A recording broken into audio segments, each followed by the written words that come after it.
Thank you very much for joining us today, Manoj.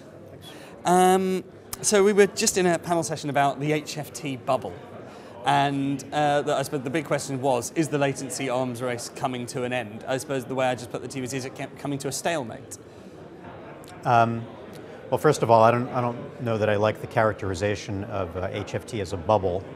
That seems to suggest that it's something that can violently deflate, and that's certainly not the case. But in terms of the arms race coming to an end, yes, it's absolutely the case that at some point latencies will get so low that any difference between the capabilities of participants will be de minimis, not particularly meaningful in the grand scheme of things, and easily overridden by their relative advantages in other parts of the process, namely data analysis, calculation of alpha, and so forth. So are we seeing, essentially, we're getting to a point where what at the moment it seems like a very different kind of trading to traditional trading, actually we're very, very close. You're just going to be doing it the same as normal trading is in an everyday way, just very high speed? Yeah, I think that's right. Now, that said, there's more to high frequency trading than low latency, okay? Low latency trading ought to be of importance to everybody, regardless of their trading style. If I'm a long-term investor, I still want my orders to arrive in the marketplace expeditiously, because otherwise, I'll miss out on the best trading opportunities. My fill rates will be low and adversely selected. And so low latency really has nothing in particular to do with high frequency trading. It's certainly a requirement to do high frequency trading, but it's not a sufficient thing. So, high frequency traders are involved in a style that involves understanding how the matching engines of the exchanges actually function, that involves optimizing their telecommunication routes in between trading venues, that involve optimizing their communications routes even between venues that don't trade the same instruments but trade correlated instruments. So, all of those kinds of things will continue, but the low latency arms race definitely does have an end in sight.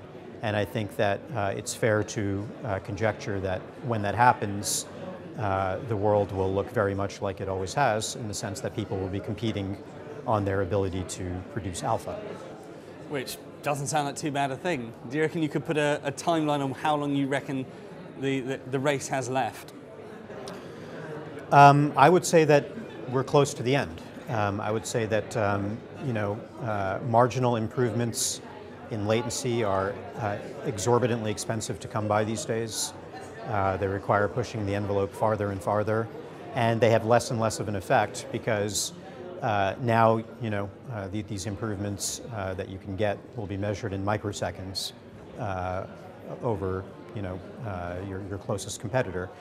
And like I said, those microsecond advantages are really dwarfed by relative advantages that participants enjoy in terms of their ability to actually build strategies.